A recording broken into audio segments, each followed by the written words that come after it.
Welcome into another edition of In Touch with Indiana Sports, powered by thehoosier.com. John Alden with you as always, and I'm happy to be here. I'm happy to be here as Indiana football advances to the college football playoff semifinals for the first time in history. They win their first bowl game in 30 some odd years in the Rose Bowl, winning their first Rose Bowl ever after attending their very first back in the 60s.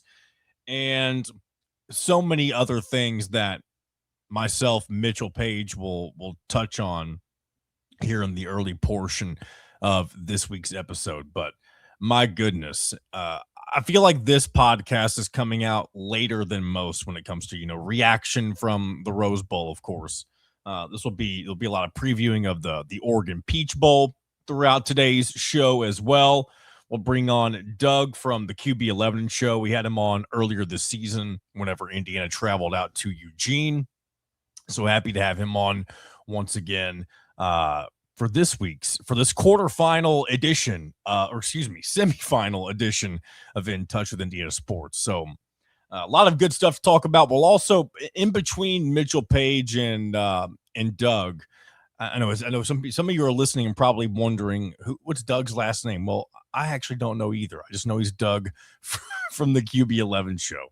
But nonetheless, in between those two segments, I'll give my thoughts on Indiana basketball's 2026 opening victory over Washington. I'll share kind of where I think Indiana stands right now as they go full throttle into Big Ten play.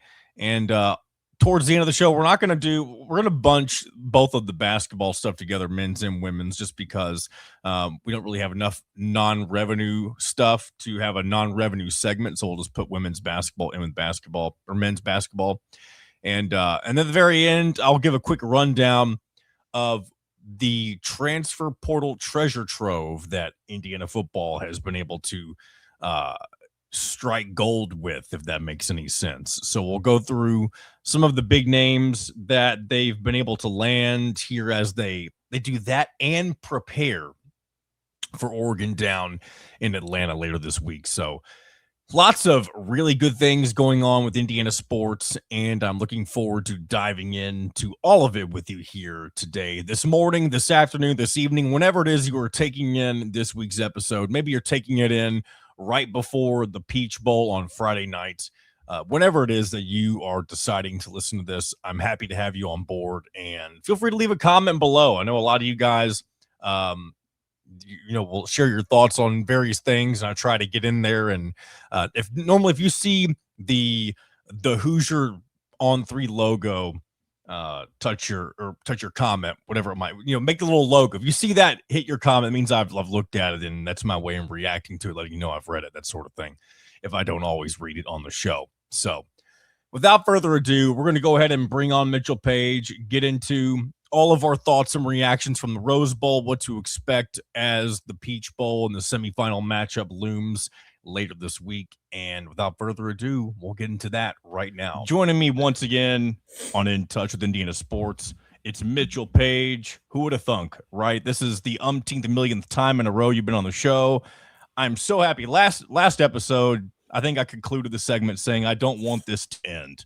And thankfully it's not. And it may not even be close to ending. I think it's really just beginning, if we're being serious. Especially as we record this, we're kind of seeing what's going on with the transfer portal. We're not really going to talk much about that on this segment specifically, but it really puts into perspective where Indiana football is now versus where they were just a couple of seasons ago. Yeah, I think we'll spend 2 seconds because we're recording this on Sunday night. So if you're paying attention at all, kind of the crazy day that it's been. Felt like it started with the kid from Wisconsin. Maybe it was a little slow at first, and then all of a sudden everybody and their grandpa was committing.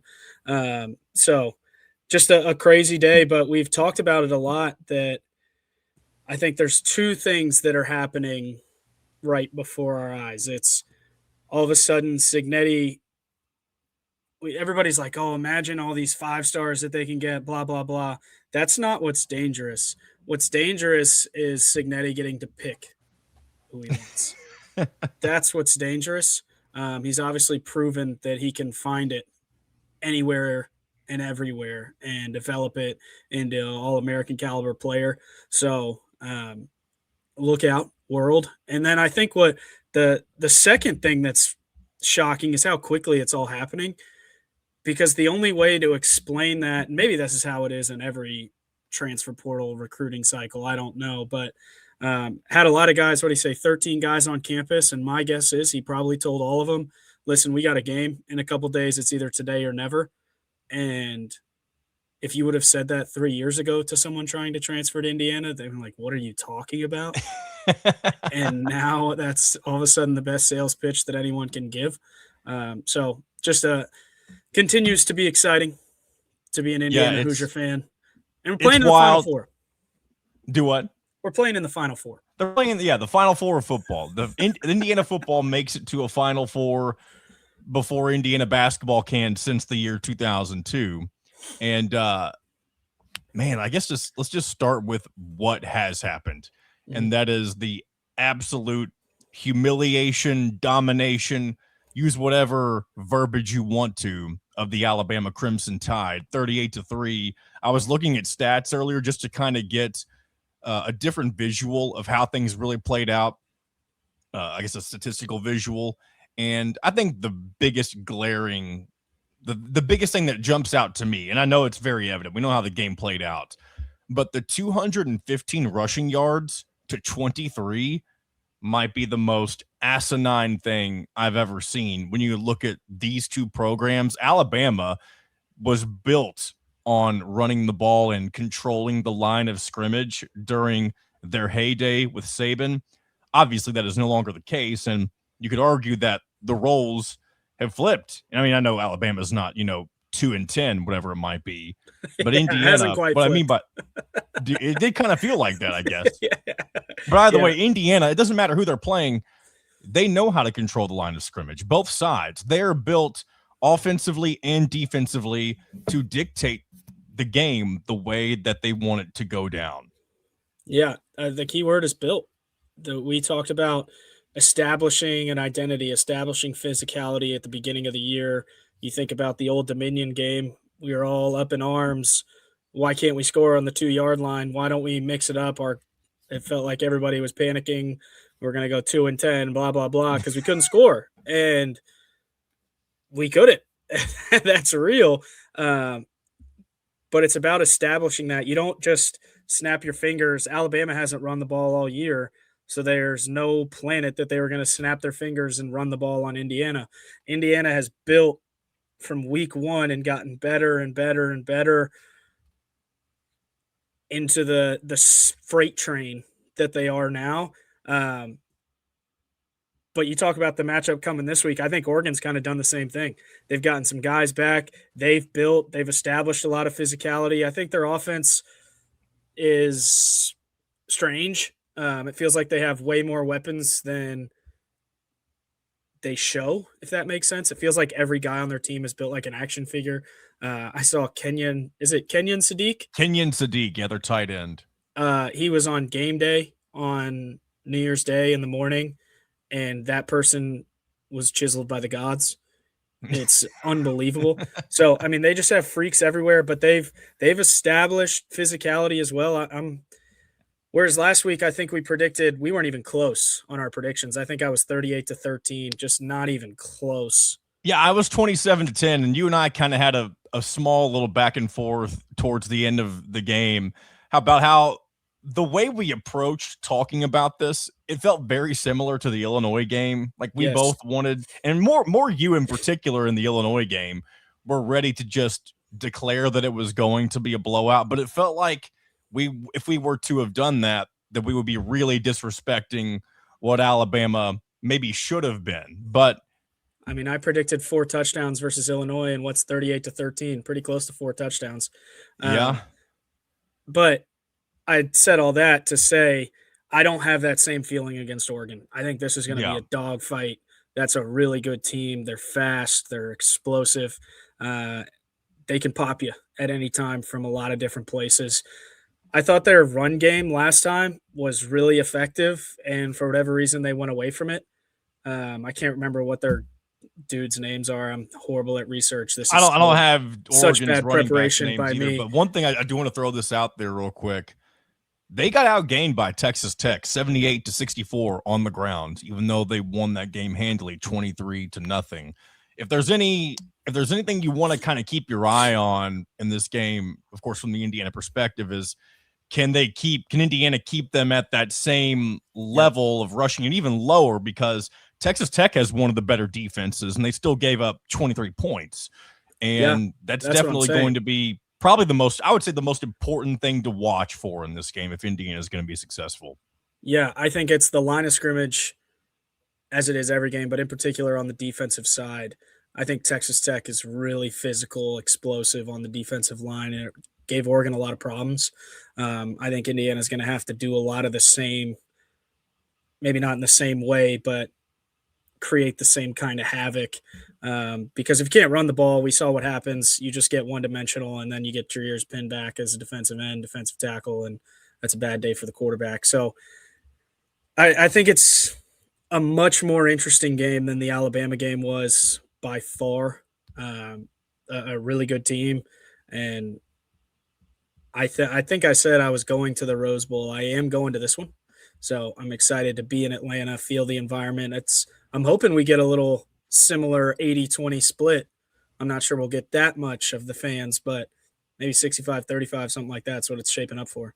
The only thing I wish for with the Rose Bowl in terms of, and I know Indiana definitely had the majority of fans there, is that I wish there was a color difference so you could really tell how different it was for the Indiana crowd versus Alabama.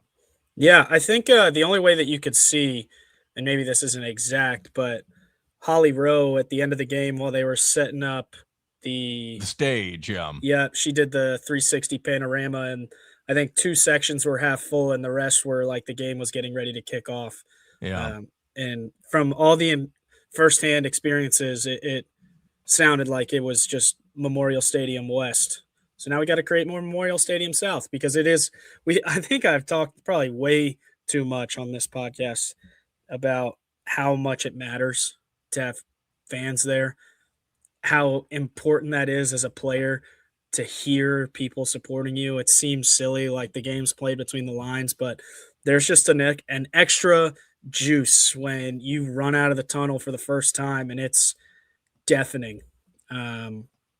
It's I would credit the fans with maybe not the early start, giving up a couple sacks, but once the pedal got down to keep it down and accelerate, having a bunch of people there to support you is a big reason why you can do that. And also, you and I talked about the layoff. And of course, Indiana is now the only team with a bye to ever win their game, which is still a ridiculous stat.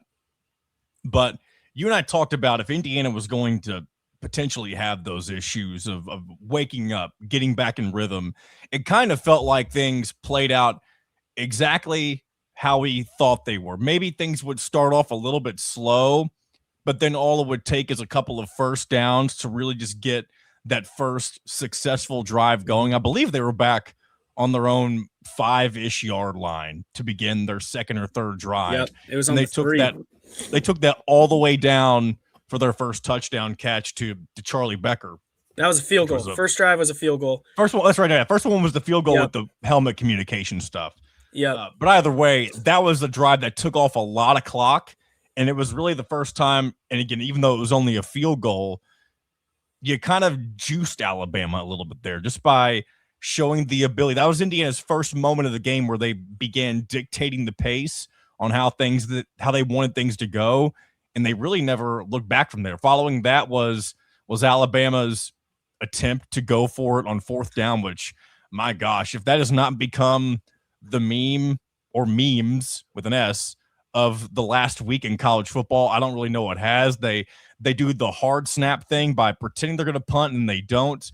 And then you see Cignetti marching over on the sidelines with the most evil, pissed off look that we've seen. He's not impressed in the slightest at what Alabama is trying to do. And he's looking, you can tell he's not concerned, but he's eyeing his own defense like, you better not. You know better than to move and fall for this nonsense. And they didn't. And they end up going for it on the following play anyway and still don't get it. That was really your second sign, and really first sign from Kalen DeBoer and company that Alabama knew they were going up against a different animal in Indiana if they thought they needed to be going for it that deep into their own territory that early in the game. Yeah, that's what it showed me more than anything. It almost felt like I interpreted it completely different, the Cignetti scowl. Explain. You can share what you thought it was then. It felt almost like disgust. I don't even his own players probably weren't even in his mind at the time. It's like, okay, you could be very well right on that. And the reason that I think that is Indiana's played so disciplined all year. There was no world that they were jumping off sides. And Cignetti's already steps ahead, just pure disgust. Like, already, you're waving the white flag already. We've got you already. It was. I like your interpretation better. That's just what they do to people. We've talked about boa constrictor, smushing. They just put you in the closet and beat you down and then leave you there. They don't help you up, nothing. They just relentlessly beat you down slowly, surely, and then get on the flight and go home. It was just a complete. I don't want to say it was the first complete game that we've seen this year, but it was one of the first times. Maybe Illinois obviously had this same thing, but it felt like Illinois was just big plays, big plays, big plays. This was just destruction. Yeah. From start to finish, dismantling. No explosives. Taking what the defense gives you. The Charlie Becker touchdown's only a 20-yard touchdown throw. It wasn't like it was a 60-yard bomb. Yeah. They just destroy your will. Cignetti's used that phrase so many times, and it really was. You take their will to keep playing. How many times have you heard people talking about what Herb Street was saying? It feels like they're just existing. Alabama's defense is just existing. It was a soul. They snatched souls is all they did on New Year's Day. Did you feel like that I messaged this to somebody, might have been the day after the game. It felt like that was the final mountain of disrespect that Indiana had to climb. You take a perennial SEC power like in Alabama, again, even though it's not the same Alabama, doing what they did. For the first time, it felt like when you throw in the national media, there's really nobody left not crediting Indiana or Curt Cignetti with what they have done and may continue to do. Again, this is the rat poison that Curt Cignetti talks about. But again, from our perspective, we can take as much of the rat poison as we want. It doesn't affect the outcome on the field. I take it all. I take all of it. But would you agree with that? Do you feel like the mountain of disrespect has been conquered for Indiana football? Yeah, and amongst the media and fans, absolutely. It feels like we've arrived in terms of the media. But what's the coolest thing? I don't think the players care what people are saying, whether it's good or bad. They don't use disrespect as motivation. They don't. No. I mean, they play, I guess, the chip on their shoulder is they just want to be better than they were last week. It feels like they're playing against themselves from a play ago. They're just trying to be a percentage better than they were last game. And that's really dangerous and scary when a team's just playing against themselves and you're just kind of in the way. So moving back to the Oregon game, I think most people at this point, and especially if you're taking this season alone, I think with Cignetti and Dan Lanning, you probably have the two best 2025 head coaches in the country facing off against each other in this game. The way that they prepare, the way that they handle themselves, the way that they're really just their teams perform, how disciplined they are. It feels like a clash of the 2025 Titans. And I've even said this with other people, and I don't want this to sound like I'm discrediting the teams on the other side of the bracket, but this feels like a bit of a national championship game. Like the winner could and maybe should go on to beat one of the other two teams. I'm not saying that that's how things will play out, but based on what I just said about the teams and the coaching staffs, it kind of feels like that's the direction that we could be heading with this game. Yeah, I would guess the winner of this game will be favored in the national championship. That's a good way to put it, more so probably than what I Yeah. did. Yeah, I think the scariest position group is on the other side. That's Miami's defensive line, game wreckers. But the most complete teams that can beat you in as many ways as possible are Indiana and Oregon. So I would say it's not a national championship because there's obviously, I mean, Trinidad Chambliss was Superman. And I hate using that phrasing. I don't mean to call it that, but it's the way that this game will be viewed. Yeah, I know what you're saying. It feels like the two most complete teams that all year have just taken care of business the way that they're supposed to. Ole Miss has some losses. Miami has some bad losses. Oregon and Indiana just feels like they've gotten punched, but they just get back up and find a way to win the fight. I think it's absolutely fair to say the winner of this game will be favored and should win the national championship. So going into the fact that this is a rematch. Yeah. How much do you really put into the fact that it's hard to beat a team twice? I think that there is some truth to that. I mean, for example, you had Alabama beat Georgia, and then in the SEC championship game, Georgia had kind of found their mojo and they completely ransacked that Alabama team. And Alabama had kind of been trending in the wrong direction leading up to that game. And then you also have, I think there's, you go back to last year with Oregon, Ohio State. Oregon defeats Ohio State in Eugene, and then in the college football playoff Rose Bowl, Ohio State takes Oregon to the woodshed in that game, gets their revenge on a previously unbeaten Ducks team.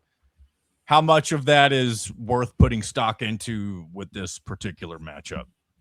Yeah, I think it's a saying for a reason. It feels like more often than not, it is hard to beat a team twice. And whether that is the familiarity, I can't remember if it was you I was talking to about this. Maybe it was on last week's show, whatever it was. But maybe you found something near the end of the game that you're a corner playing an Indiana wide receiver and you're like, ooh, he didn't like that. Now I can take advantage of that instead of the last 5 minutes of the game. I can use it all game. But then it goes the other way. Maybe an Indiana receiver found a way to get him to lean and, ooh, I can take advantage of that. But they're different teams now. Charlie Becker was not on the team, or he was on the team, but not, he wasn't not playing on the field. I think he had one target. It was a deep ball over the middle that was incomplete last game. The offensive line, it just feels like it's gotten better and more physical for Indiana. Oregon's got a bunch of players back that are more healthy now. They're two teams that have just grown and gotten better over the course of the year. But it has to be true that it's hard to beat a team twice, because you see it so often in rematches where the team that won first just doesn't have whatever they need to have in the second one. So if we had anybody but Curt Cignetti as the coach, I would be much more nervous about that. But we do have Curt Cignetti as the coach, and everybody's worried about the layoff for the first. That's exactly what I was thinking about right we there. We have Curt Cignetti. That's the answer. Yeah, the big issue last round was the bye. Like, how's the bye going to affect him? Now it's how is playing the same team you've already beaten on the road, how's that going to affect him? The thing with Curt Cignetti, and that may end up being the storyline for this entire season, especially if they're able to win the entire thing, is the outside noise. None of it will ever matter to Cignetti, to the other coaches, to the players. You talked about, I want to go back to Tom Allen real quick. Just people, they would use the blinders and earmuffs thing back whenever Tom Allen was there, right? And that was their way in kind of blocking out the noise. That was kind of their phrasing of it, I guess. And then this is just more straightforward. Like, it's almost more business-like in a sense, more than just a fun phrase to use or whatever it might be. But this is going to be what people look back on as the legacy of this team, and really how a lot of future teams, not just Indiana, will probably try to build their foundation off of moving forward, is realizing and I know a lot of championship teams have probably done this in the past, but truly not worrying about what outsiders think of what's going on and the silly narratives and storylines that people are going to throw around for each game. A lot easier said than done. You have to train robots to not hear outside noise. And the only analysis that I may have going forward until the rest of the time is we have Kurt Signetti and they don't. So outside noise, he trains robots. They're free flowing. I don't mean robotic like they only do one thing on the field. They just they say everything that Signetti says. Every interview, it feels like they wrote it prior to. They say exactly what needs to be said at exactly the right time. They're talking to the right person. They're professional. It feels like the entire program is like that. All the position coaches, I mean, they're demons, absolute demons on this staff. We'll just use the Alabama game it's a perfect example. Alabama comes out on the first drive with some chaos kind of stuff. They're blitzing from all different angles and it works. And then they go to the sideline for 3 minutes and then it's demolition mode again. Based on 3 plays, they've just figured it out. And I don't understand.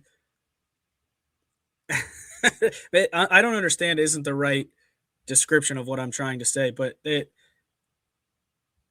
I've never seen a team, and maybe it's because I've cheered for Indiana as long as I have. Yeah. I've never seen a team that takes in information, processes the information, acts on the information, and is right every time.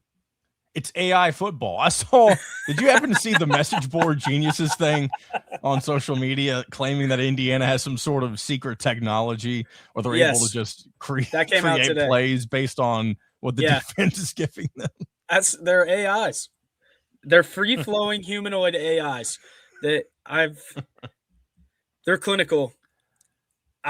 We're starting to get to the point. No, I'm not going to say it. You don't want to say it? I'm not going to say it. Here, let me ask you this. If you don't want to say it, I don't want to lose my train of thought real quick. Yeah. What do you, I know you're super, let's just you're put your head coaching hat on for me right now. You're Dan Lanning, you're Mario Cristobal, you're Pete Golding, and you're facing Indiana in this college football playoff. How do you break this team? No coach has been able to figure it out. Dan Lanning's going to get his second crack at it. What do you do differently, or what do you think a coach should or could at least try to do differently that might find the crack in the armor that right now seemingly does not exist for this Indiana team? The only 2 teams, Ohio State, obviously that was a phenomenal game. They didn't really run the ball super effectively. But the 2 teams that have given Indiana the most problems by scoring a bunch of points, and by a bunch is 15 and 24, Penn State and Iowa, they ran the ball. I don't know how they did it, but they were just more physical at the point of attack. Penn State especially. Katron Allen, Nick Singleton, just relentless. It felt like that offensive line was really rolling, got us on our heels. And when you can run the ball, that's what Indiana does to teams. They get you on your heels, and now you're trying to figure out how we're going to stop them from averaging 5 yards a carry, and then they hit a long ride play action, pop you, and it's touchdown to one of their 17 million weapons. If Oregon's going to win, when they were rolling, I'm telling you, I've watched the Oregon game way too many times, more than I care to admit because it was such a fun day. Oregon really ran the ball effectively for a lot of that game when they were actually running the ball. Early in the game, first half, it felt like there was a lot of chunk runs. I think it was like number 27, a guy I'd never heard of, just consistently getting 6, 8, bouncing, losing contain. And it wasn't big explosive runs. It was just relentless, kind of Jordan Howard-like run plays where 6 yards, 7 yards. It's never a tackle for loss. Indiana does such a good job penetrating the line of scrimmage and getting you behind the chains. And maybe that's the answer that we're looking for. If you can find a way to stay on schedule, and a lot of that is with running the ball, that's how you make it challenging on any team, staying on schedule.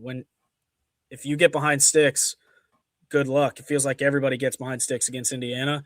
You got to stay on schedule if you're Dante Moore.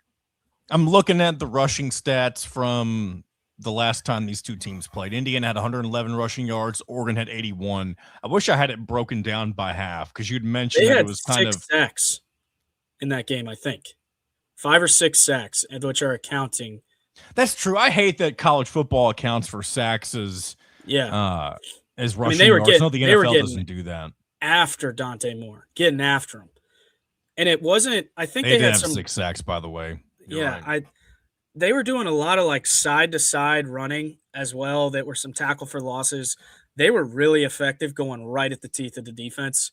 I can't – was it number 27? Are you looking at the I can get their names. I won't know their names, just their number. I don't. It only gives me their name, not their number. Gosh, dang it. There's Davison, Whittington, Lamar. Well, you say you won't know their names. I think it was Whittington. I'm pretty sure. Doesn't matter. The freshman? Whatever. I think they had a freshman guy on their team. Whoever it was, we're chasing squirrels right now. North and South, I thought they were pretty effective between the tackles. And for whatever reason, they abandoned that pretty early in the game. I would expect a heavy dose of power football from Oregon just based on the way that we played last time. It hasn't worked for a lot of teams against Indiana. So I'm excited mostly for the chess match because I think Dan Lanning, I don't know if he's the second. Signetti to me is the best coach in college football, so we'll get that out of the way. But Dan Lanning is my second favorite coach. I don't know if he's the second best coach, but second favorite coach in college football. Yeah. They just do a lot of really cool things, a lot of cool play designs. It's going to be a chess match between two. What is the highest level in Magnus Carlsen's? I don't know what that is. Magnus Carlsen, world famous chess player. Come on, dude. Get your culture up. Get your culture You said so on last week. I think we said he was the third best coach. Now you say he's the second. Did he pass Kirby Smart after his nonsense against Ole Miss? I don't know if he's the second best coach. He's my second favorite coach. Okay. So it's a different list. If I didn't have Signetti, I would want Dan Lanning. I just think he's a really cool dude, relatable dude. No more apparent than in his press conference with Signetti. Those were two middle schoolers making each other giggle. I absolutely loved it. He just seems like a really, really good dude. A lot of mutual respect because they've proven that they are experts in preparation, adjustments, and getting their players in the right positions to succeed.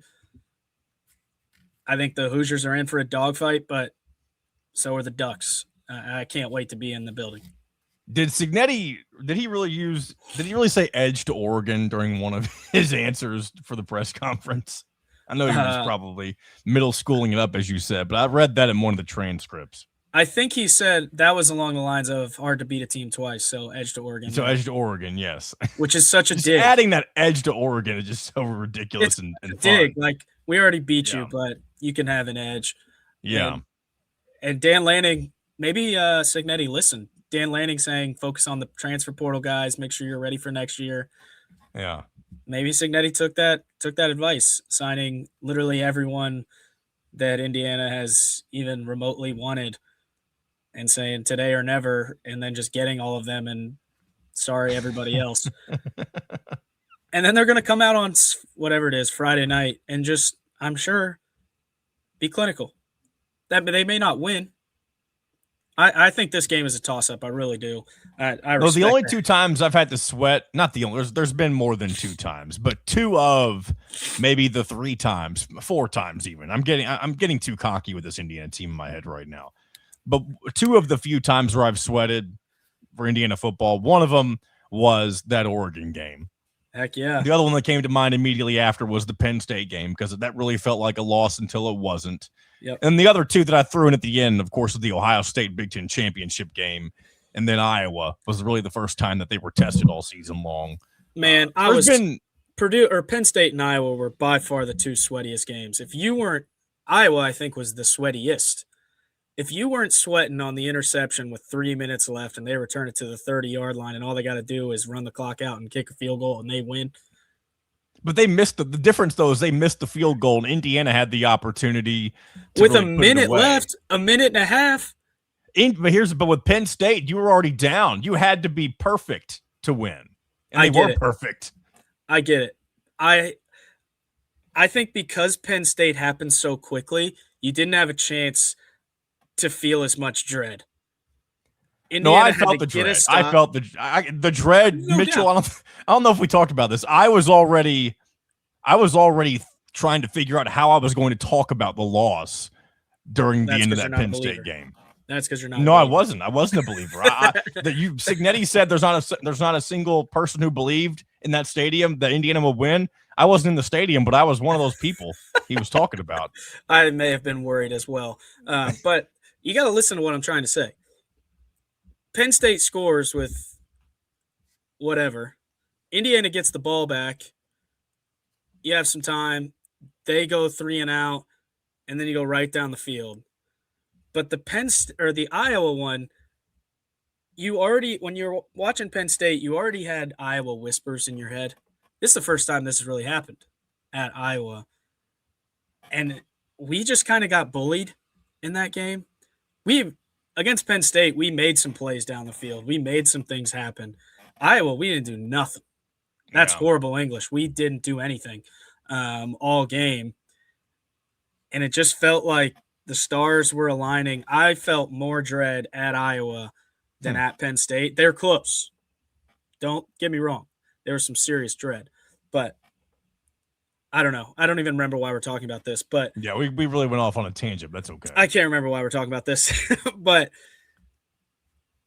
I mean, Friday, you have all of those experiences in your back pocket. I'm not sure there's anything that could happen. The apocalypse wouldn't shake the Indiana Hoosiers right now. I do expect them to win just because I would be stupid to expect anything else. But really good team in Eugene, man. Really good team. Last thing I want to briefly talk about, and then we'll wrap it up. The two teams on the other side, one of them is Miami, a team close to your heart, of course, something that we have jokingly talked about. You know, like if that matchup happens, whether it be the title game or at some other point in the playoff. The other one's Ole Miss, a team that is going on a magical run without their head coach. One of them is a personal storyline for you, of course. The other one being the fun national storyline. Also, the fact that Miami will be playing at home if they get to the national championship game. What do you make of all of that as we await to see what happens in that game? We'll know who that winner is before we know who wins Indiana, Oregon, by the way. That game's on Thursday. Yeah, I have no idea how to feel. I was hitting golf balls into a net today with my dad, who grew up in Miami. He was there for 18 years. The first team that I loved was Miami because that's the team that he loved. He loved Indiana basketball and Miami football. I didn't start liking Indiana football until I was probably 11 or 12. It was just always Miami. So we were talking about it, and I'm 100% sure if that happens, Miami, Indiana, I will wake up the day of the game and be 100% Indiana, do or die. But it's funny, like I watch Indiana and I feel this personal, crazy connection. There's blood, sweat, and tears on the practice field in Bloomington of mine. Yes. I was there. I did the thing. I didn't do it the way that these guys do it. We were out there a lot more than these guys were. So there's more blood and sweat and tears probably from me than these guys skimping on practice. I'm just kidding. But when I watch Miami, it's like I'm 8 years old again with my dad. I've watched Miami games with my dad about as long as I've done anything in my life. Wow. So it's a world that I never thought possible. They just always existed. They didn't play the same sport. They just didn't. They have for the past 20 years, whether I like to admit it or not. But yeah, it's insane. I'm Indiana 100%. I haven't talked about going to a Miami game, a single one of these playoffs, and I'm doing everything I can to find a way to get to watch the Hoosiers. So I know where my heart is, but it is funny. I turned on the game against Ohio State, and I was literally 8-year-old Mitchell watching that game again. Oh man. So as I we'll have see how every things year. play out. Well, and definitely, I'm sure I'll send you a message on Thursday night if the Hurricanes get it done and move on to the championship game, because That'll be that's nuts. the first of two dominoes to fall, two final dominoes to fall, of course. Can't wait. If that happens, good for me. Go Hoosiers. A big thanks to Mitchell Paige, as always. And, it's like I said last week, I don't want this to end. And hopefully we have one more game to preview after this upcoming Friday. That would mean Indiana would have advanced past Oregon to get to their first ever national championship game appearance. Who that would be against, of course, that remains to be seen. Man, if two very interesting storylines on both sides, or for both teams, really for all four teams, but for both teams on the other side, with Ole Miss not having Lane Kiffin and then Miami potentially getting to play in their home stadium, and then of course the ties that Mitchell has to both Indiana and Miami. So a lot of interesting things to think about as these games get underway on Thursday and Friday later this week. All right, I promised some Indiana basketball talk earlier in the show, and I do want to go ahead and give a little bit of reaction to Indiana returning to the hardwood after a pretty long layoff during the Christmas holidays, kind of similar to what Indiana football experienced as they were getting ready for Alabama. Of course, two very different situations, but Indiana really needed kind of a refresher, a reset. They needed to step away, at least from my perspective. I felt like, I don't want to say that there was a sour taste in people's mouths, but if you remember, it was either last episode or the week before where I mentioned the apathy for Indiana men's basketball right now.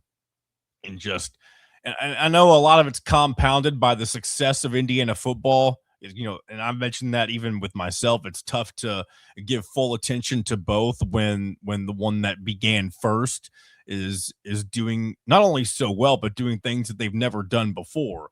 You have that on top of what appears to be, at least, before we got to the turn of the calendar year, what looked like it was going to be just another year of Indiana basketball.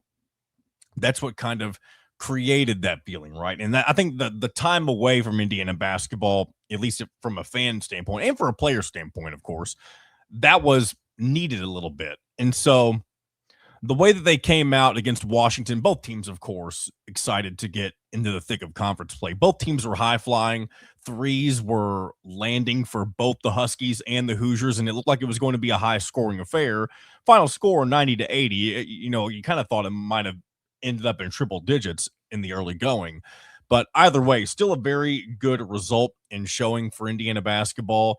Good performances from Lamar Wilkerson, Tatum Connerway, really good time off the bench from Trent Sisley, getting 10 points.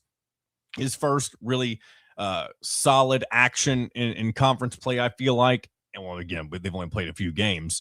But this was a really solid way to get off on the right foot in 2026. You beat a team, even though it's not, it's not an elite team this year in the Big Ten by any means, the Washington Huskies, but as of right now, it is the best win on Indiana's schedule. I believe that Marquette team that Indiana played in the first couple of games of the season, they haven't really shaped up to be much. Neither is Kansas State. And then, of course, also in the non-conference, you didn't do very well, especially, in the first few minutes of that Louisville game, ended up really costing you. And then you didn't get things done at Rupp Arena against Kentucky either. And so still no marquee victory to speak of, but this is still better than anything you've done. And then you've also got Maryland coming up here in a few days. And that being on the road, it's a very winnable road game, not the Maryland teams that, you were used to seeing over the last, during their heyday, I guess I would say, the last several years. So this is definitely, if you're Indiana and you're trying to continue to carry momentum, because you do need to win a decent amount of conference games once again to make the NCAA tournament, this is one that you have to figure out a way to win. And I know people like to avoid the phrasing "must win" because you can always, if you drop a game, you can make up for it somehow against a team that you weren't supposed to beat. And there's ways to accommodate for losses all over the place. But if you want to put yourself in the best position as quickly as you can, then you want to find a way to win this game on the road in College Park on Wednesday. Game B on Big Ten Network, 6:30. We'll see what happens, because after that, it's a very tough stretch. You got top 10 Nebraska, undefeated Nebraska in Bloomington. That'll be a good opportunity regardless. You'll have Michigan State on the road, Iowa. That'll be in Bloomington. That's a game I'm really looking forward to seeing, just because you'll have the first comparison of Ben McCollum versus Darren DeVries as head coaches. Those are the kind of the two guys that Indiana fans were kind of rooting for one way or another back in the spring whenever they were trying to figure out who their head coach was going to be. I was firmly in the Ben McCollum camp, and others were really. Darren DeVries wasn't really on the radar until late, but a lot of people, myself included, were fans of McCollum, just because he kind of had the Kurt Signetti resume, right? Because he had won everywhere he had been, but he hadn't had a big name job. He wanted, the much lower levels of college basketball for a very, very long time. And Iowa, of course, now is his first big chance at a power program. And so far, DeVries and McCollum, from what I've seen, are pretty even when it comes to record and types of wins and losses, that sort of thing. So this will be an interesting matchup to see in Bloomington. And then also after that, you'll go on the road to face what could be the best team in the country in Michigan with Dusty May. Of course, a lot of Indiana fans wanted him as well. Of course, 2 years ago, whenever he was available, but Indiana was not hiring at the time. But this whole stretch of games, it makes for a very interesting time in Indiana basketball. Makes things more fun. I feel like I'm ready for the season to get interesting and to see Indiana really put their dukes up, if you will, against more competitive competition night in and night out. So definitely excited to see how the rest of Indiana basketball season unfolds. Quickly with women's basketball, things are not off to a very good start for them. We mentioned they had lost to Minnesota before the turn of the calendar year. They've lost 2 straight since then as well, making that 3 losses in a row. In conference play, especially, you lost 80-60 against top 25 Michigan State on New Year's Day.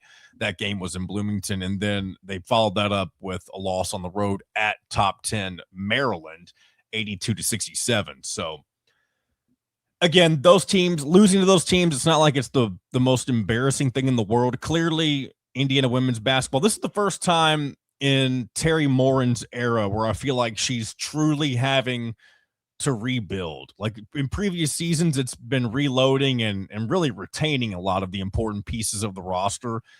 This is the first time where it feels like there's more new than old when it comes to production, right? The valuable production.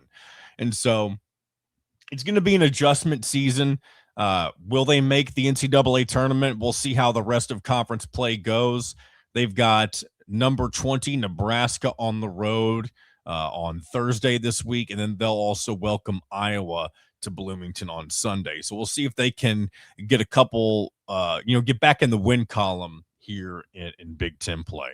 All right, in a couple of minutes, or very shortly, I'm going to bring on Doug from the QB11 show. But before that, once again, I'm going to show you guys from Big Game Football Factory. It is the Indiana Hoosiers official 2025-26 college football playoff limited edition Adidas team football. If you haven't been on the last couple of episodes and haven't seen this just yet, this is a custom-made football meant to fit the exact specifications that Fernando Mendoza would use, of course, while he's guiding Indiana down the field for yet another touchdown, whether it be to Surratt, to Omar Cooper, to Charlie Becker, Holden Stays, Riley Nowakowski, whatever it may be.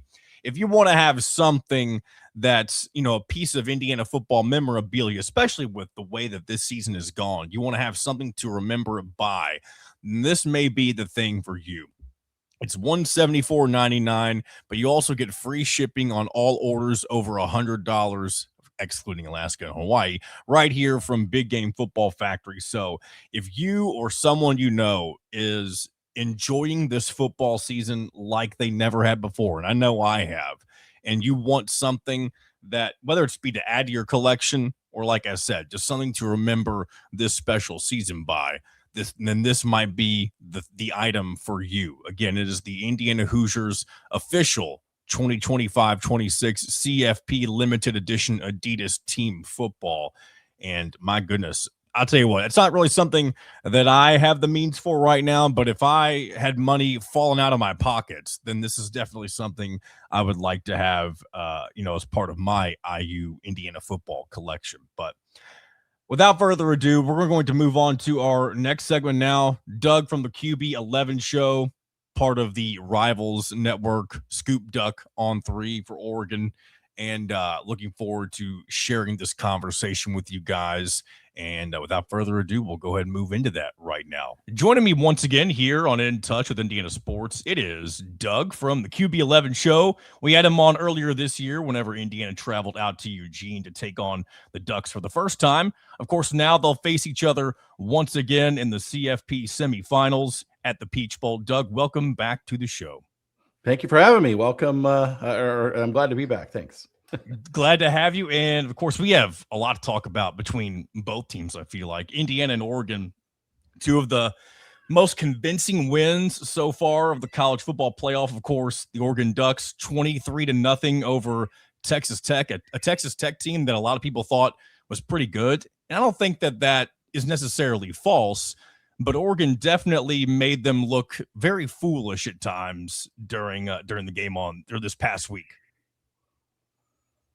Yeah, it was quite a defensive performance from Oregon, which I don't think a lot of people expected after, watching the second half of the JMU game, right, where Oregon gave up over 500 yards in that game and, 20 points in the fourth quarter or something. Obviously, it was extended garbage time, but it still wasn't a great look for Oregon to kind of get run up and down the field like that at the end of the game. So I don't think certainly anyone had Oregon pitching a shutout on their Big O card for this game, but really dominant defensive performance there by the Ducks in that game against Tech.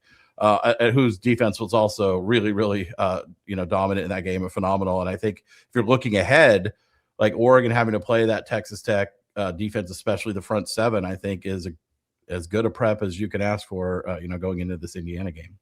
Yeah, and then on the flip side, of course, Indiana gave their worst loss since 1998 in the 38-3 win in the Rose Bowl over the Crimson Tide. Result, I don't want to say nobody saw coming, but I mean, if you would have told anybody before the game that Indiana's going to completely blow the doors off of a perennial power, I think most people would have thought that was a pretty crazy claim to fame. Of course, that ends up being what happens. And now you get a rematch of what was one of the more enjoyable, competitive games of the regular season, not only in the Big Ten, but some would say maybe in the country, one of the best games this past regular season between the Hoosiers and the Ducks. And it's kind of going to be a game of what gives, right? I mean, both teams have been pretty dominant throughout not even pretty dominant. Both teams have been very dominant throughout the course of this season. And of course, people like to throw out, the fact that this is a rematch. It's hard to beat a team twice. I do think there is something to that, especially when you look back last year. Oregon defeated Ohio State. They played in the Rose Bowl during the college football playoff, and then Ohio State had their way with Oregon the second time around, a previously unbeaten Oregon team. This time you have undefeated Indiana trying to retain their unbeatenness going into, or if they win, they'd go into the national championship, of course. So how much stock do you put into that, Doug, with the fact that this is a rematch and with some of the history you have and that I just mentioned? I mean, it's certainly not a zero factor, right? Like the tough to beat between twice. I mean, I do think the team that loses the first round, there's an extra chip, I guess. You see that play out repeatedly. I don't know if it matters at the end result, right? I think we remember the times where, like last year with Ohio State and Oregon, where the team that lost the first one wins the second one. I think we're quick to forget about the times where the team that won the first one wins the second one even more convincingly. Yeah. So I think it's a factor. I think it's more of a factor in how these teams prep and prepare, and more of the chess match, right? Like, you've not only seen what these teams do on film, you've seen what these teams do on film against your team. So then what are your counters to that? How do you self-scout and go away from tendencies? How do you try to attack the things that they did, that they beat you at the first time around, or attack the opportunities that you see there the first time around that you didn't take advantage of maybe? So it's the chess match. I think that's the interesting part in the rematch. What is one, or there could be more than one thing, but what's a couple of things maybe that you think Oregon has done better or even worse, whatever may come Mhm. to your mind, since that Indiana loss? Of course, when something like that happens, your first home loss in quite some time, I'm sure there was a bit of, trying to figure out what went wrong, not only in the game, but how do we avoid having a loss like that at some point later on in the regular season, which they were able to do. So with that being said, Yeah. what's kind of been different for Oregon since that game? Before I want to answer that question, but before we do, can I kind of circle back and kind of have a big picture, Yeah, of course. take and question? I want to ask you if you agree or disagree with me Yeah. on this one. It's been really interesting to me to see over the last 3 or 4 days since this matchup was set, the national media narrative about the first game to me doesn't seem accurate to how the game played out as an Oregon fan. I'm curious how an Indiana fan would agree. Like all I've heard is, oh, Indiana dominated Oregon and Eugene. They were, I guess you're dominated like, over and over again. And that's not like the game was 20-20 with 7 minutes to go. And I think both defenses actually did a lot right in this game. Obviously the story of the game was to me really the quarterback play on one side versus the other was the decider in that game. So I didn't think it was a dominating performance, but I'm curious to see if you agree with the national media narrative I've been hearing over the last few days, or if you're more in line with me where this was a tough, hard-fought game that I think Indiana obviously was the better team that day, and they were certainly the better coach team that day, but I don't think it was a domination by any stretch. Yeah, it definitely wasn't domination, especially when you compare, if you look at how things happened in the Rose Bowl against Alabama, like that is the true definition of domination. But what I do think happened in Eugene back in the middle of the season, it wasn't a domination when it comes to, the score being 30-20 and also being a one-score game for most of that particular matchup. But what I think most people might be getting at when they're using that phrasing is I feel like Indiana during the course of that game they were kind of playing the way that they wanted to play. They weren't letting Oregon play the way that they were trying to dictate things, if that makes sense. Indiana was able to stay on their own schedule, and they've been able to do this all year because what's important with the way Indiana does their offense, the RPO, for those who aren't familiar, they have to establish the run. And so far, nobody has been able to take away the run game, at least not enough so to where it makes it difficult for the offense to do what they want to do. And I think that's probably what most people are trying to get at whenever they say that Indiana dominated. I would assume that they're meaning that they just were able to do the game the way that they wanted it to be played, if that makes sense.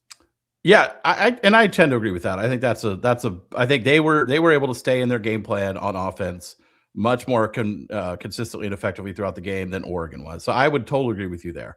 I do think Oregon did a decent job against the run. I mean, Hemby had 70 yards, but only 3.7 per carry. The longest run of the day was 14 yards. I thought where this game hinged on the Indiana offensive side of the ball was Mendoza converting, 3 or 4 third down and longs, right, in that game, like crucial runs that Mendoza converted with his legs. That I think were difference makers in the game. I mean, if you look back, like Indiana had 3 long drives, all 75 yards exactly for touchdowns. So once they got to the red zone on those drives, they were 3 for 3. And then, there was 2 short field goals off of turnovers and then the long field goal right before the half, which I thought overall Oregon made, and I think Oregon's game plan was to make Indiana work their way down the field, right? Not to give up explosive plays. And I thought Oregon did a great job there, but Indiana was absolutely so disciplined and so patient and just take what's there, chip away down the field and then convert in the red zone. And they were able to do that very effectively. Yeah. And so I guess getting back to the question that I was initially posing to you, what do you think Oregon's done since that game and how things how they overall as a team have improved heading into this game? I think really Oregon's, like, I'd say coming up to that Indiana game, Oregon's always been a balanced offense, right? But under Dan and Will Stein, but they were definitely leaning more on their passing game up through and including the Indiana game, not very successfully in the Indiana game. And I think after that game, they had a number of injuries over the next couple of weeks at wide receiver, took 3 wide receivers out of the lineup and really forced Oregon to rely more on their running game. And so I think if you look at like the last couple, maybe game or two in October and all of November, that Oregon really, really was able to rely and establish the running game more effectively, particularly with the 2 freshmen getting more time, more opportunities, more carries, Jordan Davison and D.R. Hill, both true freshmen. And I think that's probably the biggest difference on offense that you'd see in kind of the first game and now is Oregon's more more inclined and more willing to try to establish the ground game. They actually ran the ball pretty well against Indiana. When they ran it, they just didn't. I think they abandoned the run too quickly in this game. I mean, Davison, Whittington, and Lamar all averaged over 5.4 yards per carry. The three of them combined for only 16 carries, though. So I think that was an opportunity missed in that game. So I'd like to see, I think we'll see Oregon probably try to run the ball a little bit more in here. And I think they've been more effective running the ball in the second half of the season. That's probably my biggest one. I'm looking at some of the stats from Oregon's game against Texas Tech. And again, other than the fact that they completely destroyed when it comes to the scoreboard, 23-0, getting the shutout, he dominated in time of possession, 38 minutes to 22. They dominated in passing yards, 245 to 137. But you was talking about the run game. One thing Texas Tech was able to do was outrun Oregon. What do you think was kind of the catalyst for that? And I'm pretty sure Indiana would likely, I mean, not that they need to use Texas Tech's film per se to figure out how to run the ball against Oregon, but it's definitely something that you can at least reference when figuring out not only how do they run better, but how do they stop Oregon from establishing the run game once again. Yeah, it's interesting. I mean, Indiana and Texas Tech both stop the run very well, but they do it, in my opinion, very differently, right? Like Texas Tech just lines up those two interior defensive tackles who are just stout as hell. Their edge guys are good against the run, and then they have those just two elite linebackers, right? And so they're more of a they're just going to line up and stop you at the point of attack kind of rush defense, where I think Indiana is much more scheme based and more agility, quickness, like swarm the ball, lateral, right? Like I think one thing Oregon should absolutely try not to do, or not try to do in this game, is run wide, right? Like trying to go horizontal and get around the defense is something Oregon does a lot of generally, and it has a lot of success with against most teams. I don't think this Indiana defense is a team you want to try to do that against. I think we saw that in the first game when Oregon, and we saw that against Tech too, when Oregon tried to go wide.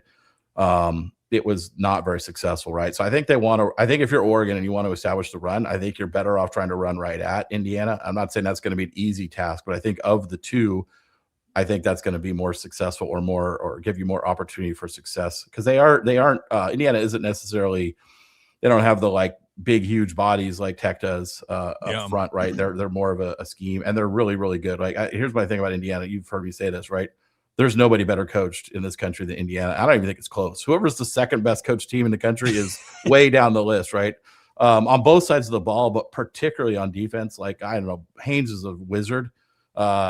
He's a magician, and these guys just never make mistakes. That's the hardest thing for Oregon is you're not going to get Indiana to make mistakes. You're going to have to beat them straight up because they're not going to give you anything.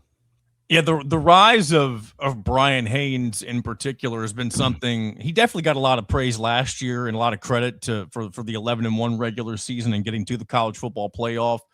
But just finding a way to be so consistent on defense with the level of talent that Indiana has compared to most of the other teams that are not only still in the playoff, but those who made the playoff and are no longer in it. It's definitely Brian Haynes has done something that so many other young coaches are probably going to be trying to figure out. How do I mimic this? And I heard Dan Lanning was calling Haynes's defense an illusion defense. And I don't think that he's the only defensive coordinator that is probably known for disguising coverages and that sort of thing. But I think you've hit it on the head. I've mentioned it multiple times on this show. There's just a level of execution that I don't think the average human mind can understand how you can have that, how you can have all 11 guys on the same page all of the time, because it's very rare that this Indiana defense will give up an explosive play. However, they did give up what I would consider an explosive play the last time Indiana and Oregon did meet. It was Oregon's first touchdown pass of the game. I think it might have even been the first touchdown pass of the game in general. And if Oregon's able to, cook up something, trick this defense up a little bit, that's probably going to be at least part of the formula to getting this defense off schedule. If you can get them rattled. Penn State was able to do this a little bit too, of course. Without that game-winning drive, Indiana loses that game in Happy Valley. So there's definitely things that an offensive coordinator can cook up to get the defense off schedule in some way, shape, or form. And I'm sure Dan Lanning is definitely figuring out the best way to do that at this very moment as we speak, I would say. Yeah, I mean, you go back to explosive plays. Oregon's first in the country in explosive plays on offense. Indiana's fifth, right? So these are two offenses that really perform well in that part of the game. Oregon is also, I think, the fourth in the country in stopping explosives, and Indiana's 15th. So they both do pretty well in limiting explosives as well. And in that first game, I mean, I don't think Indiana had an explosive at all, right? Well, they had a lot of the you already mentioned the 75-yard drives, and then most of the touchdowns were running touchdowns, if I'm not mistaken. Yeah. And that's the weak point. That's been really the weakness of Oregon's defense all year in the deep red, right? Like, if you get inside the 5, you're going to get a touchdown. Like everybody does. It's like they've been really, really poor at preventing touchdowns in the red zone, and particularly they're like 117th or something in TD percentage inside the red zone. But that's really particularly bad if you get inside the 5, where you can actually, not just where you can run it in. Oregon's been really bad at that. So that's something to watch for sure in this game. But I really think, sorry, I'll let you go through the next question. Yeah. Oh, no, you're good. I was just thinking about something that came to mind. What was James Madison able to do that Texas Tech couldn't? Because that game was in Eugene. They scored 31 points. Texas Tech, I don't feel like it's a slouch. Maybe Oregon just made that much of an improvement from game 1 to game 2. But just the difference in result is very puzzling to me. I think it's two things. One, if you look at the early part of the game, James Madison had on their opening drive of the game, they basically had one busted run that generated the yards to gain a field goal, right? Every other play was, 3, 4, 2 yards, right? There's just one big play, gets them into field goal range. They kick a field goal. On their second or third drive of the game, I can't remember which, they threw like a trick play double pass that worked for like a 55-yard gain, got them into field goal range, which was blocked. So early in the game, they were really just playing like a vast, big underdog team, right? Like when you're the underdog team and you're not supposed to win, you're just, happy to be there. That's when you empty the clip, right? Like, because you got nothing to lose. And so I think in the first part of the game, that's what we saw, them emptying the clip. And then in the later part of the game, when they were able to put up a lot of yardage and score, I mean, the game was 48-13 before that happened. So I think it was, it's hard for, Indiana's, again, this is the coaching wizardry of Indiana. Indiana can be up 50 and still playing like it's a tie game. But I never see other college football teams able to do that, right? Like, you just have a natural letdown. I think Oregon was doing some heavy substitutions. They didn't completely clear their bench. They had starters in sporadically on defense, even late in that JMU game. But they're mixed in with second, third, fourth stringers at times. And I think it's hard to keep your edge when you're up by 30. And then I also think, like, on defense particularly, even all it takes is one guy to blow his assignment, right? Yeah. And that's a successful play for the other side. So, credit JMU. They also, like, unlike most teams in their situation, they never quit, right? Like, so many times you see a team, okay, we're down 48-13. Let's just get out of here, run the ball into the middle 3 times, punt, James Madison was like, we're playing this game till the final horn. We're throwing out everything. And credit to them. They really did. And Oregon, we were, as Oregon fans, we were all very disappointed after that. It was the weirdest feeling, right? You won a playoff game and you feel miserable. Yeah. Like, how often, no one expected to give up 31. When you give up 31 points in any game, especially a playoff game, you might think you're losing if that's all they tell you beforehand.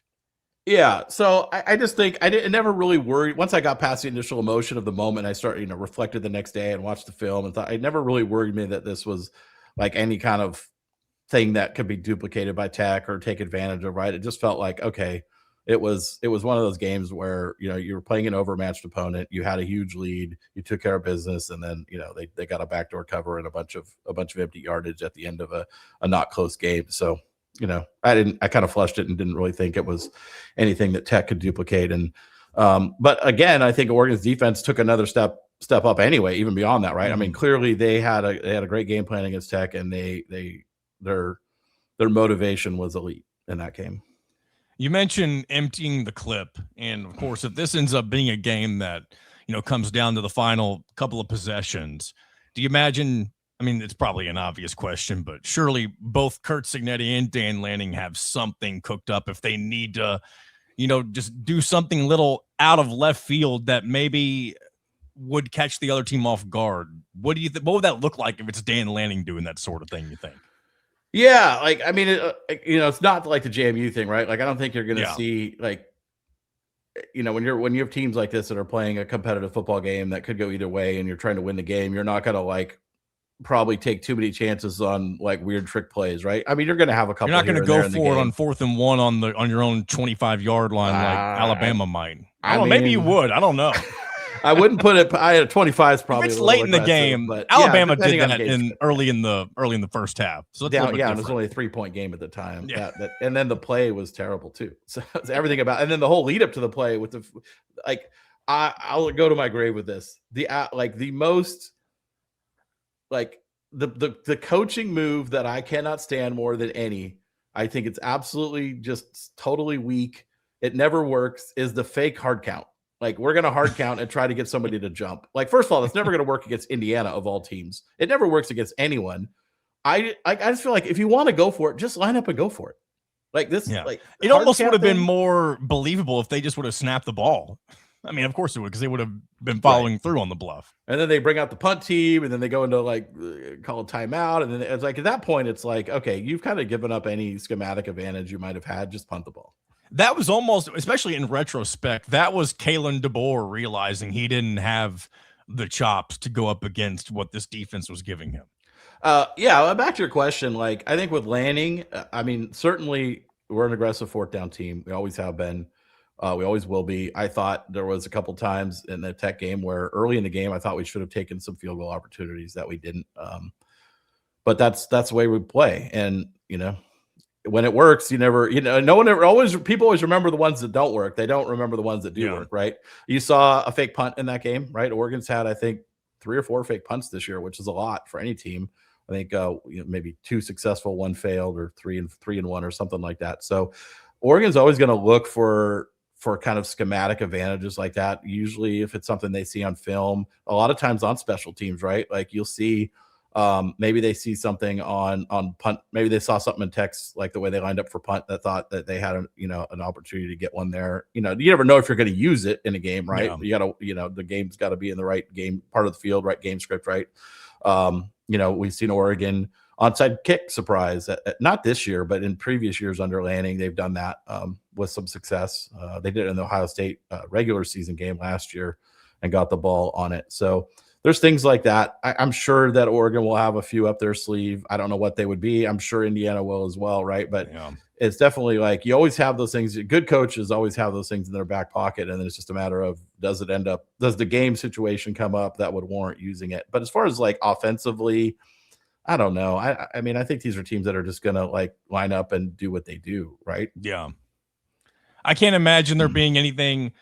We're probably going to see a carbon copy of what happened back in the midway point of the regular season, but we're definitely going to see a competitive game that's going to come down to which team either executes more clearly or makes the least amount of mistakes. I guess they kind of go hand in hand. Yeah. Whichever team's able to take advantage of said mistakes, also something to keep an eye on. I guess last thing I want to ask you before we wrap this thing up, of course, winner of this game will go on to the national championship game and face either Ole Miss or Miami. I've heard many people, especially those that you and I interact with in Big Ten circles, that kind of see this as, put it in quotes, the real national championship game. How confident are you that the winner of this game will indeed be the team that wins the whole thing?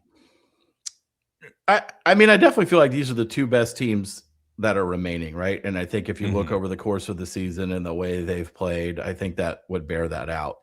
But you're also it's football, and any given Saturday applies. And you also, if you look at Miami, you're talking about a team who's peaking at the absolute right time, right? Like after their second loss, they turned it on. That was against a weak schedule, so you didn't know what to think of it, right? But then they go into A&M and they dominate on both sides of the line of scrimmage. They take on Ohio State. They dominate on both sides of the line of scrimmage. So Miami is peaking at the right time, and they have the players, right? They have the athletes in the trenches on both sides. They have a dynamic running back, dynamic wide receiver, quarterback who earlier in the year was playing with a lot of mistakes, but has been playing clean.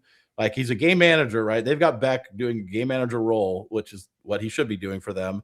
But he's not making those mistakes, right? He's not giving the 3 or 4 turnovers a game that causes them to lose. So they're a dangerous team just from a physical talent standpoint. And they seem to have found they're what to do to have success, right? But on both sides of the ball. So is it a gimme if you play Miami? No, especially because it's going to be a home game. I mean, yeah, I just came to that realization the other day, and I know that it'll be different. They won't be allowed to sell every ticket to their fans, but it's still, they're playing in their own stadium. Yeah. It's just one of those, it's a weird, they probably realize the stars are kind of aligning for them right now as much as any other team. Like, wow, we may have a chance to win our first national title since 2001 in our own freaking stadium, even though it's also technically an NFL stadium. Yeah. It's still a very interesting case scenario if either one of Indiana or Oregon ends up facing Miami in the title game. Well, the other thing too, you think about it, it's not even just the game day playing there; it's the leading up to, right? Like they don't have to travel. They they can practice in their own practice facility in their normal routine, sleep in their normal beds the entire time until probably the night before the game. Then they'll go to a hotel and go into lockdown mode. But all of their practices through the last walkthrough probably are all going to happen in their practice facility. Whereas with, Indiana or Oregon, you're going to do your practices at home, and then you're going to do a travel day probably 3 days before the game. And then your last practice and your last walkthrough are going to be in Miami at wherever that's going to happen. And then you're going to be in a hotel for 3 or 4 nights on the road. So it's that like last 3 or 4 days difference that I think is an advantage for Miami as well. And then you go to the other side of the ball, they'll miss. Like, I mean, to me, they're the weakest team left in the field, but they just beat Georgia and Trinidad's throwing the ball all over the field. So, I mean, can you count them out? The whole Ole Miss thing is so weird because people are counting them out solely because they don't have Lane Kiffin. It's not like they've lost any players. I know that they have the weird thing going on in the background where a lot of the offensive staff is going to go with Lane Kiffin, and apparently that could happen at any moment. I don't think that there's any realistic possibility that actually happens because that would be ridiculous in my opinion. Mm-hmm. But it's weird. If it's Indiana, I don't know. This is one of the greatest playoffs, not only because my team's in it, but because all 4 teams are none of the typical blue bloods, if you will. Most of them have not won a title in so long. Of course, Miami already mentioned was 2001. Yeah. I think Ole Miss claimed a title back in the 60s or something like that. And of course, neither Indiana. Their most recent one. Yeah. What was it? 62 was their most recent claim title. 1962. Yeah. And of course, Indiana and Oregon have never won a national title. And I'm sure a lot of people are actually surprised to learn that Oregon has never won. They're almost so close. The blue blood that needs a title more than any other one because they're always up there and they haven't been able to get it done. Well, that's what's so cool about this playoff is obviously the Alabamas and Ohio States and Georgias aren't going to agree with this, right? But like it is a really refreshing field, right? It's not the normal people. But what's interesting is no matter who wins or even who's in the final, there's such interesting storylines, right?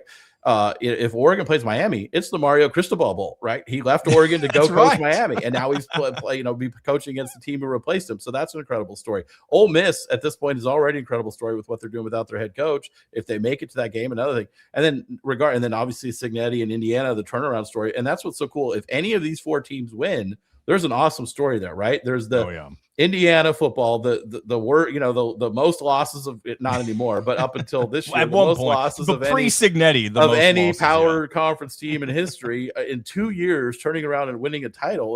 That's an unheard of story. That's a movie. No one would believe it if you said it 2 years ago, right? And then obviously you got the Miami Mario coming home, redeeming his program, bring it back to relevance again. Ole Miss, you got Al Golden winning as a temporary coach, in replace of when the head coach left during the playoffs. That's incredible. And then if Oregon wins, they finally got there, right? They have been on the precipice for 20 years, and they finally got over the hump and brought home that title. So there's a cool story. I mean, obviously, as an Oregon fan, I want the last one. Of course. But there's a cool story there for any of the 4 teams who win. Well, Doug, it was a pleasure having you on once again. I hope it's a fun and competitive game for the both of us. Obviously, we both want our teams to win, but hopefully the other team is not going home feeling like that they left something out on the field. Hopefully both teams are satisfied with the way things play out. Only one, of course, can get the ultimate prize of moving on to the national championship game. And we'll see how things play out on Friday, of course, down in Atlanta. Doug, I appreciate you coming on. Thanks for having me. Go Ducks. Big thanks to Doug from the QB11 show for his time and his knowledge and insight on the Ducks. And should be a really fun game on Friday. I don't know how much of a carbon copy it could or won't be when it comes to these two teams, comparing them to, the previous matchup earlier this season. But either way, if it's anything like the first one, win or lose for the Hoosiers, then it will definitely be entertaining for not only each fan base, but for just the casual viewer. Maybe it's a hardcore football fan, but just a casual viewer for both teams. So very exciting stuff. All right, we're going to wrap up today's show by I just want to give you a quick rundown in case you haven't been keeping up with some of the transfer portal gets that Cignetti and company have been able to pull in. We'll start with the big one, and that's quarterback Josh Hoover out of Texas Christian. For those who have been following Indiana football for not even a long time, but since before Kurt Cignetti, I'm sure you recognize the name Josh Hoover. He was originally committed to Tom Allen in his, before he ended up being let go, of course. He ended up committing to TCU instead, and is now, I heard Joel Klatt say this earlier, by the way. Apparently, Josh Hoover this season has taken the most RPO snaps, the second most RPO snaps to Fernando Mendoza. So if that says anything about what type of quarterback Cignetti is looking for, I think that's right up the alley of what Indiana's trying to do. So I imagine this could be potentially another match made in heaven next season whenever Hoover gets on campus and gets to know the staff and the rest of his teammates and that sort of thing. Hopefully it's, reloading and having another competitive team looking at, potentially another run of the conference title and beyond, just like we are this season. Also, Nick Marsh, wide receiver from Michigan State. Indiana fans very familiar with him. Even though Indiana's been able to run the table against the Spartans the last couple of seasons, Nick Marsh, one of the brighter spots during Jonathan Smith's short tenure in East Lansing. And this was definitely another good pickup, especially when you consider that Indiana is going to be losing Elijah Surratt and likely Omar Cooper Jr. as well. That would give you Charlie Becker and Nick Marsh as your top two wide receivers next season, more than likely, unless, of course, Charlie Becker decides to move on or move on to someone, a different school. I don't really imagine that would be the case, but we'll see what happens. But definitely another good pickup for Indiana on the offensive side of things. One more that I'm going to hit on, and then I'll roll through the rest quickly. Turbo Richard, or Turbo Dick, as some people have been very hilariously been referring to him as. Running back out of Boston College, somebody to fill the shoes of what has always been, at least in the first two seasons, a balanced attack. Usually Indiana's had a rotation of two, sometimes three running backs that they'll go through. I imagine Kobe Martin will step into a pretty large role this upcoming season, just like Kalon Black did from last year to this year. So we'll probably get a bit of Kobe Martin and Turbo Richard and as a tandem next season, I would imagine. Kobe Martin, definitely a hard runner, whereas Turbo Richard, I believe, might be a little bit smaller. So maybe he'll be more of your finesse type back. So we'll see how things play out when it comes to the running backs next year. And then quickly, the rest of the transfer pickups. Toby Osunsanmi, he's an edge rusher from Kansas State. Joshua Burnham, a defensive lineman from Notre Dame. Chidi Obiazor, I hope I'm saying his name right, from Eden Prairie, Minnesota. He's also from Kansas State. Brock Schott, a tight end from Miami. And then Preston Zachman, he's a safety out of Wisconsin. So I've heard a lot of people mentioning that they felt like Indiana cleaned up in the early going of the portal. And also, real quick, just for those who are listening to this right now, and if I've missed any names, this was recorded Monday night. So there could potentially be another name or two that gets added to this before this episode releases. So just to put that, I guess, little disclaimer out there for you. All right, that's going to do it for us today. Ended up being a much longer episode than I initially thought it would be, but that doesn't mean it's a bad thing. Hopefully you guys still enjoy it. Hopefully you're able to take in as much of it as you can. And looking forward to everything that could take place on Friday between the Ducks and the Hoosiers in the Peach Bowl. And of course, Indiana basketball getting into the full swing of conference play as 2026 is here, and we are alive and well. And I'm glad to have you all on board for this show, for this week's edition of the show. Looking forward to next week. Hopefully we're still talking about Indiana football. At this point, they'd be playing for a national championship. So until then, this has been another edition of In Touch with Indiana Sports, powered by thehoosier.com.